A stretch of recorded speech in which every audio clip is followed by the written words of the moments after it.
dari ringkasan ayat-ayat yang pernah kita bahas, maka dalam hal ini diungkapkan demikian: wa khulasatu ma taqaddama, ringkasan yang telah lalu, annal mu'minina, bahwasanya orang mukmin, fi siyamihim salah satu asal, pada bulan Ramadan itu ada 3 macam. Di sini ada yang tertinggal terjemahnya. Yang pertama al-muqimus shahihu, nah itu tertinggal terjemahnya. Al-muqim yang ada di tempat sendiri, as-shahih lagi sehat, al-qadiru ala shaumi, dan mampu untuk melaksanakan. Fasaumu hatmun wajibun, maka saum itu adalah merupakan ketetapan yang hukumnya wajib. Barangkali itu yang tertinggal terjemahnya itu. Bagi orang yang berada di tempat sendiri, lagi sehat, kemudian pada suatu saat dia sengaja membatalkan saum, bagi orang itu tidak ada ketentuan qada. Bagi orang itu tidak ada ketentuan fidyah, karena qada dan fidyah sudah ada batasannya. Qada bagi orang yang sakit dan yang sabar, sedangkan fidyah bagi mereka yang melaksanakan saum namun akan berakibat madharat. Yang seperti itu dikenakan fidyah. Sedangkan ini orang itu sakit, sehat, berada di tempat sendiri, maka orang itu tidak ada rukhsah untuk tidak melaksanakan saum.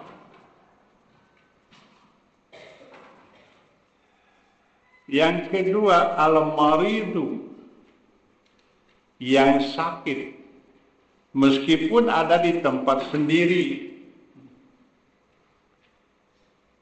Wal musafiru, orang yang sedang ada dalam safar meskipun sehat. Jadi yang safar meskipun sehat, kemudian yang sakit meskipun ada di tempat sendiri, maka orang ini boleh berbuka saum. Yubahu lahumal iftar, dibolehkan berbuka. Ma'awujubil qadai, dan wajib mengqadha. Namun demikian, ketika kita mendapatkan rukhsah dalam arti keringanan hukum, dalam hari ini justru harus lebih hati-hati. Terutama dalam hal ini adalah niat. Artinya masalah hati. Misalnya ada orang yang terlalu mudah dengan alasan safar, dengan alasan dia musafir, langsung berbuka saum. Perlu tanyakan dulu kepada diri, apakah dia keluar kota itu mau buka saum atau mau safar? Orang yang sabar boleh berbuka saum. Tetapi kalau tujuannya itu hanya untuk berbuka saum, kan hukumnya haram. Katakanlah pengantin baru itu. Kemudian dia dengan alasan pergi keluar kota, dia berbuka itu. Berbuka di perjalanan atau dalam safar itu. Nah, nanti tentu akan dipinta pertanggungjawaban. Nah, ini masalahnya yang dimaksud innamal a'malu binniyat. Oleh karenanya yang sakit dan yang sabar, nah ini tidak ada batasannya. Tetapi tentu nanti akan kembali kepada diri masing-masing. Dalam batasan hukum begini, apabila ada satu ungkapan yang mutlak, artinya tidak ada batasan, baik dalam bahasa atau menurut hukum syara, maka yang seperti itu dikembalikan kepada hukum kewajaran, hukum kebiasaan. Layak yang seperti ini sakit layak untuk berbuka. Karena tidak ada batasan sakit yang seperti apa yang boleh berbuka itu. Tidak dijelaskan. Karena pada satu saat ada orang yang melakukan saum, dia sehat dan ada dalam safar. Tetapi sampai merangkak itu. Orang itu sampai merangkak dan masih memaksanakan saum. Sehingga Rasulullah mengatakan, ulaikal usor. Orang-orang ini orang-orang yang durhaka. Nah, kenapa Rasul mengatakan durhaka kepada orang yang saum? Masalahnya bukan saumnya. Tetapi dia takalluf itu, memaksa-maksakan diri sampai merangkak, bahkan dia sudah diperintahkan oleh Rasulullah untuk berbuka. Jangan sampai timbul nanti prasangka dari orang-orang bahwa Islam itu memperberat kepada manusia, bahwa hukum Islam itu memberatkan kepada orang banyak. Makanya Rasulullah mengatakan ulaikal usol. Dalam kesempatan yang lain, ketika Rasulullah sedang berkhutbah, beliau melihat ada orang yang sedang berdiri di panas matahari. Dan kelihatan dari awal tidak pernah bergerak bibirnya. Waktu ditanyakan kepada orang-orang yang ada pada saat itu, orang itu sedang apa? Oh ya Rasulullah, dia itu orang yang sedang nazar.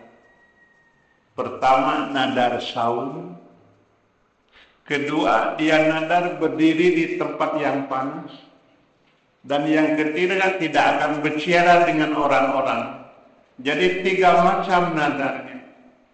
Waktu itu oleh Rasulullah suruh dia berteduh, bicara dan teruskan saumnya. Nah, jadi di sini menunjukkan bahwa Islam jangan sampai dijadikan alasan dan prasangka oleh orang-orang memberatkan umat. Ketika akhir-akhir ini sudah mulai trendy itu. Ketika bahan makanan, bahan sembako naik, ada demonstran gitu. Dengan sengaja ditutup mulutnya itu pakai plester itu. Bahkan ada yang dikaput itu, dijahit itu. Waktu ditanya apa, mereka itu sedang melakukan protes dengan cara saum.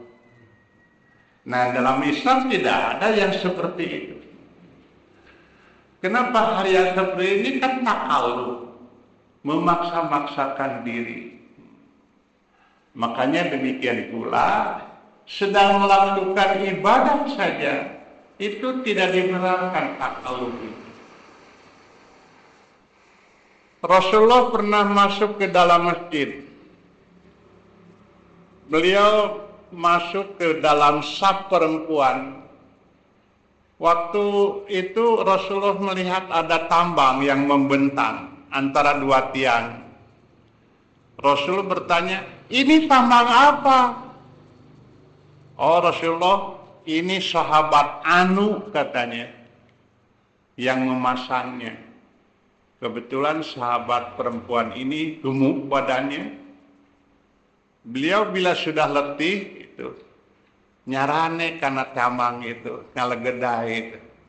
Jadi sholatnya itu sambil ngalegedai itu karena tambang. Oleh Rasulullah digunting. Apa-apaan sholat macam ini? Bila dia sudah merasa letih, duduk, lakukan duduk. Jangan memaksakan diri. Nah, biasanya di kita pun sama itu. Makanya kalau sholat teh ngahaja niangan pang tukang itu. Sangkan nyarane karena temuk atau digigir itu. Kebetulan imamnya bahasanya panjang-panjang lagi. Jadi kalau sudah mulai cangkel teh nyarane karena temuk. Kalau Rasulullah masih ada digedor itu temuknya itu. Takalluq yang seperti itu disebutnya takalluq, memaksakan diri. Sebaliknya tasahul. Kalau tasahul terlalu menganggap enteng itu. Jadi sakit sedikit tidak saum. Sakit sedikit sholat itu sambil duduk. Nah, ini mah tasahul itu. Terlalu menganggap enteng. Bagaimana? Kembalikan kepada diri masing-masing. Jangan bertanya kepada orang lain, sebab balil insanu ala nafsihi basirah. Tiap pribadi lebih tahu akan dirinya sendiri. Nah, kemudian man yashukku alaihi siyamu haulai lahum an yuftiru. Kemudian ada orang yang sulit, yang berat melaksanakan saum, maka mereka itu wajib memberi makan sebagai pengganti setiap hari saum yang ditinggalkan seukuran seseorang bisa kenyang, yang disebut fidyah. Nah, di kita pun terlalu mudah itu. Karena Liga Jarum itu berlaku mas sekarang teh bulan Ramadan meskipun malam itu. Itu pemain-pemain Persib dianjurkan oleh pelatihnya jangan saum. Dalilnya ini. Dalilnya itu. Wa 'alal ladina yutikunahu fidyatun tu'amu miskin. Jadi katanya bagi mereka yang sulit dan berat untuk saum, silahkan berbuka, kata Allah juga. Apalagi kita sedang membela daerah gitu. Jadi istilahnya itu dengan main bal saja itu bisa berbuka saum. Gitu. Nah, itu terlalu tasahul itu. Yang seperti ini teh ngamalkeun dalil karena pingadalilan amal itu. Nah, ini perlu dibedakan. Yang satu ngalaksanakeun dalil, yang satu mendalili amal. Nah, di sini terlihat bahwa yang dimaksud dengan ukuran fidyah itu mayas ba'ur rujul, yang kira-kira seseorang bisa kenyang makan. Artinya ukuran dia makan sehari-hari. Katakanlah kalau sehari dia habis makan itu 10.000, maka senilai 10.000 itulah dia membayar fidyah untuk setiap kali meninggalkan saum. Seperti yang kita maklumi bahwa untuk yang macam ketiga ini dirinya sendiri mampu untuk saum misalnya. Seperti wanita yang sedang hamil, wanita yang sedang menyusui. Wanita yang hamil, dia mampu saum. Tapi kalau seandainya menurut dokter bahwa ini akan berakibat kepada bayi, nah ini jadi masalah adalah akibat kepada bayinya timbul madorot. Wanita yang menyusui, dia sanggup saum, tapi akan berakibat kepada bayi yang sedang menyusui. Makanya meskipun dia mampu saum, tetapi akan berakibat madorot kepada bayinya, maka dianjurkan untuk tidak saum dengan cara membayar fidyah setiap kali dia meninggalkan saum. Hanya yang sering jadi persoalan, bagaimana halnya dengan wanita yang sedang menyusui itu. Wanita ini melahirkan, kemudian menyusui. Apakah wanita ini wajib qadha atau wajib fidyah? Karena ada dua kejadiannya. Sehubungan dengan ini, kita lihat dulu yang asalnya. Apakah yang melahirkan kemudian menyusui, atau menyusui kemudian melahirkan? Kalau menyusui kemudian melahirkan, maka tentu dia wajib fidyah. Karena menyusui yang pokok. Hanya jarang terjadi yang menyusui melahirkan. Yang ada juga yang melahirkan kemudian menyusui. Makanya yang seperti ini wajib untuk mengqadha selama masa nifas. Nah, kemudian masalah nifas pun seberapa lama? Nah, tentu setiap perempuan berbeda itu. Maka kembalikanlah kepada kebiasaan setiap hari dia melahirkan. Katakanlah mungkin kalau di sesar itu 1-2 hari sudah bersih. Maka ketika dia sudah bersih, sudah wajib saum. Tetapi kemudian dia menyusui kan. Nah, mulai ini baru dia bayar fidyah. Kenapa? Karena sudah lewat masa nifasnya.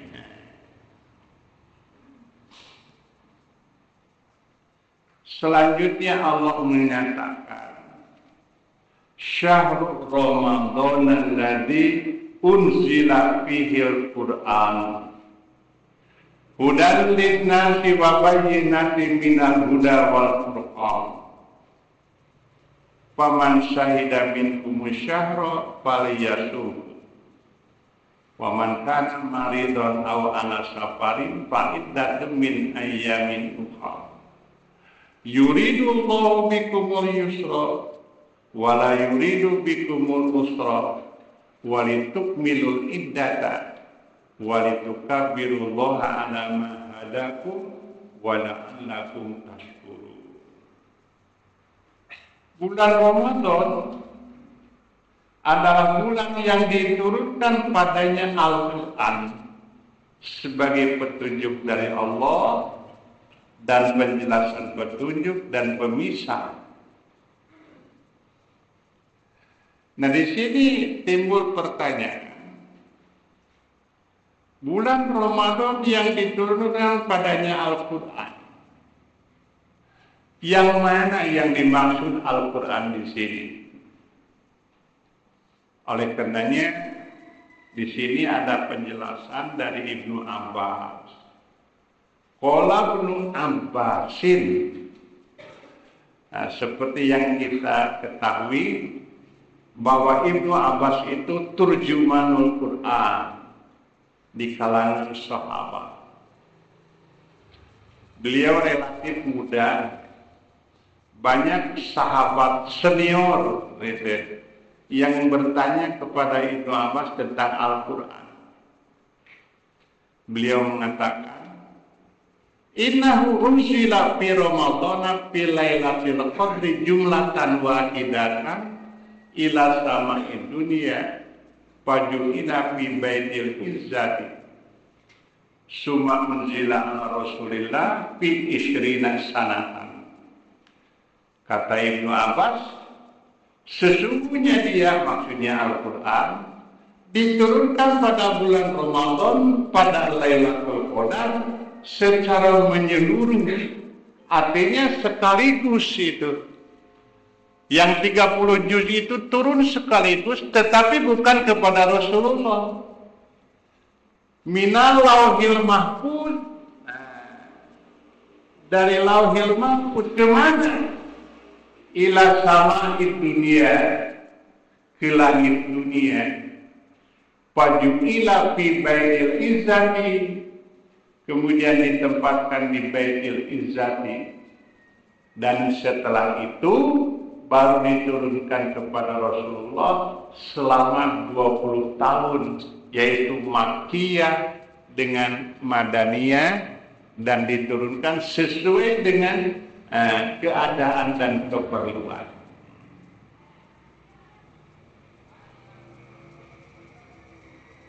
Nah, di sini kalau kita lihat ada kata-kata paman syahidan minkum syarra falyasubhu. Siapa yang syahidan? Yang dimaksud syahidan di sini bukan menyaksikan.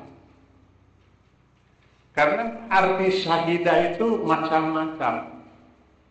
Ada syahidah menyaksikan, ada syahidah melihat. Seperti syahidah Badron, bukan berarti melihat perang Badar, tapi dia turut dalam perang Badar itu. Maka syahidah minkum syahra, artinya barang siapa yang ada pada bulan Ramadan di satu tempat, falyasumhu, maka dia wajib saum di tempat itu. Barangkali inilah nanti akan terjadi. Tidak mustahil ada seseorang yang melakukan saum dalam satu bulan itu lebih dari 30 hari. Nah, ini pengalaman seorang pilot, Pak. Kebetulan ini kan Bapak ini pilot SAE. Beliau menerangkan, saya katanya kalau bulan Ramadan rata-rata saum itu kalau dihitung hari 33 hari. Karena rute yang beliau gunakan yang lebih itu dari Singapura ke Los Angeles itu. Jadi dari Singapura ke Los Angeles terus balik lagi, sehingga sewaktu-waktu hilang satu hari. Misalnya kalau dari Singapura Senin, padahal hanya 19 jam. Datang ke sana itu bukan hari Selasa, tapi hari Rabu. Dan yang lucunya, yang lebih hebat lagi, kalau pulang dari sana, hilang satu hari. Kalau pulang dari sana hari Rabu, maka datang ke Singapura itu bukan hari Kamis, tapi hari Jumat. Bahkan katanya setiap satu bulan saya ke sana selama bulan Ramadan, saya hitung-hitung, saum itu 33 hari. Bagaimana katanya hukumnya? Nah, waktu itu saya tanya beliau, Bapak kena waktu awal saumnya di mana? Di Singapura. Awal saumnya tanggal berapa di Singapura? Tanggal 1. Akhir saumnya di mana? Di Singapura. Tanggal berapa? Tanggal 30. Jadi kalau begitu tidak lebih. Tidak lebih, tetap saja 1 bulan. Kalau yang disebut lebih itu, kalau saum tanggal 1 Ramadan, Kalau Syawalnya tanggal 3 Syawal baru lebih.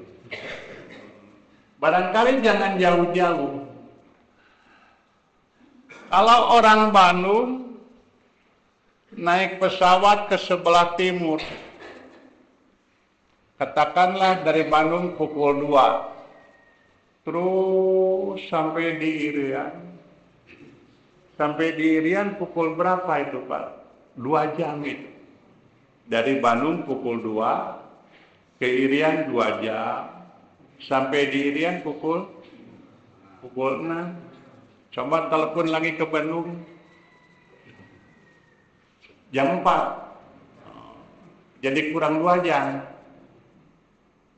Nah sekarang balikan itu. Dari Irian pukul 4. 2 jam di perjalanan sampai di Bandung pukul berapa? Pukul 4 lagi. Nah, timbul masalah lebih 2 jam tidak saumnya. Tidak. Kenapa tidak dikatakan lebih? Karena sudah ditentukan bahwa awal saum itu adalah terbit fajar dan akhir saum itu maghrib. Nah itu hanya perbedaan kota saja itu sudah berbeda. Makanya di sini katakan syahida minkum syahra. Nah ini pernah terjadi pada zaman Khalifah Muawiyah di Syam itu, di Syria. Dari Madinah. Nah, itu ada sahabat Quraib namanya. Berangkat sebelum Ramadan. Waktu di Syam, orang-orang Syam melihat hilal Ramadan hari Jumat. Hari Jumat. Makanya Quraib mulai saum hari Jumat. Terus pulang kembali ke Madinah. Sampai di Madinah, ternyata orang Madinah baru saum. Padahal Quraib ini sudah hari kedua. Waktu itu ngobrol dengan Ibnu Abbas, karena Quraib ini muridnya Ibnu Abbas. Kata Quraib, kalau kalian saumnya di sini kapan? Kami saum hari Sabtu. Nah, kata Quraisy, apakah tidak cukup dengan melihat hilalnya Muawiyah? Maka kata Ibnu Abbas, tidak. Karena demikianlah Rasulullah memerintahkan kepada kami. Jadi artinya pada suatu saat akan terjadi orang-orang Mekah sudah mulai saum, di Indonesia belum. Jadi orang-orang Mekah sudah mulai saum, di Indonesia belum. Kenapa orang Mekah lebih dahulu? Nah ini dikarenakan hilal itu terlihatnya secara mata kasat kan dari sebelah barat. Makanya orang barat dan orang utara akan lebih dahulu penanggalannya. Tapi waktu sholat, orang timur lebih dahulu. Waktu sholat.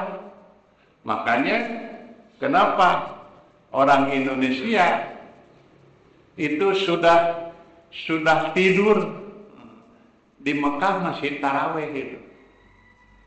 Jangan aneh itu, karena perbedaan 4 jam waktu itu. Nah, makanya tidak heran ketika kita dari sini sudah melakukan sholat, tidak mustahil datang ke sana itu masih lohor itu. Masih duhur, padahal kita sudah sholat duhur di sini. Nah, bagaimana apabila terjadi yang seperti itu? Apa sholat duhur lagi? Tidak. Itu akan terjadi yang seperti itu. Makanya di sini paman syahida minkum syahra falyasumhu. Artinya barang siapa yang ada pada bulan itu, maka dia wajib saum pada bulan itu. Artinya di mana dia berada, kemudian sudah mulai saum, maka lakukan saum di mana dia berada. Andaikan katakanlah dia sedang safar, tidak saum tidak jadi masalah, tapi kan tetap wajib qada.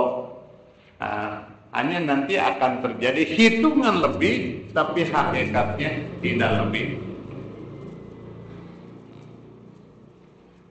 Kemudian di sini dikatakan apa yang dimaksud hudan linnasi wa bayyinatin minal huda wal furqan itu.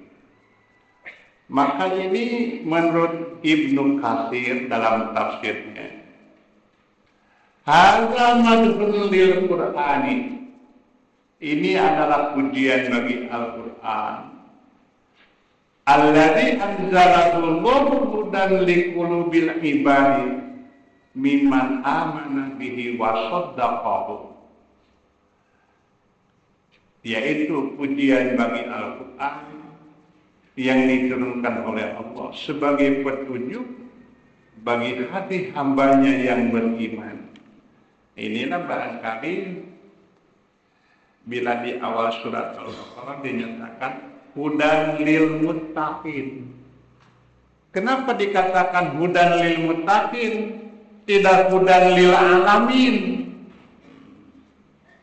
Nah, ini barangkali menunjukkan tergantung menyikapi kepada satu masalah. Ada yang jadi hudan Al-Quran, tapi bagi orang lain belum tentu terasa Al-Quran sebagai hudan, tapi bagi orang-orang yang takwa dirasakan sebagai hudan.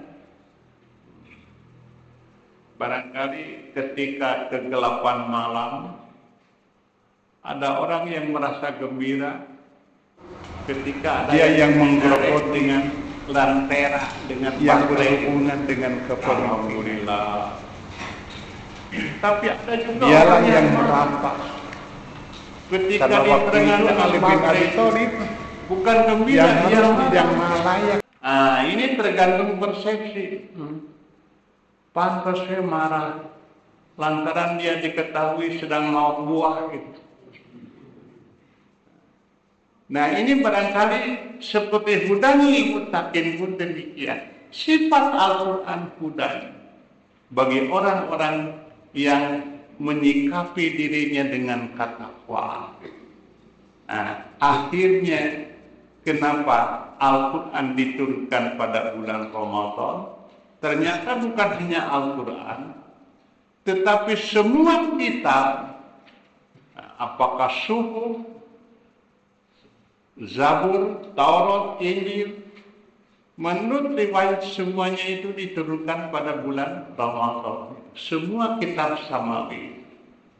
Makanya di sini Abu Hurairah mengatakan, anna Rasulullah sallallahu alaihi wasallam, bahwasanya Rasulullah bersabda, idza jaa Ramadan, apabila datang Ramadan, futihat abwaabur rahmati, dibuka pintu rahmat, wa ghuliqat abwaabun nar, dikunci pintu neraka, wa suffidatis syayatin, dan setan dibelenggu. Nah, sejauh mana kenyataannya? Sebab ternyata bulan Ramadan itu banyak, bukan ditutup, pintu neraka tambah terbuka, bukan terbuka pintu surga, tapi tertutup, bukan dibelenggu setan kenyataannya, tapi justru jadi bebas setan itu, lebih kuat itu tenaganya pada bulan Ramadan. Ini pun menunjukkan sifat. Seperti sholat itu sifatnya tanha anil fahsya wal munkar. Saum itu sifatnya akan dibukakan pintu surga. Sifat saum akan ditutup pintu neraka. Sifat daripada saum akan dibelenggu setan apabila kita mampu menyikapinya. Bila tidak, ya justru terjadi hukum kebalikannya. Dalam arti tidak merubah sifat. Apabila gula sifatnya manis, uyah sifatnya asin, tetapi bila ada orang tidak merasakan manisnya gula, bila ada orang merasakan yang tidak dirasakan asinnya garam, bukan berubah sifat gula dan garam, tetapi ada penyakit apa dalam diri sampai gula yang manis tidak dirasakan manisnya, sampai garam yang asin tidak dirasakan asinnya. Nah, insya Allah barangkali nanti kita sambung pada ayat-ayat yang lain. Aqul qouli hadza wa astaghfirullah li wa lakum.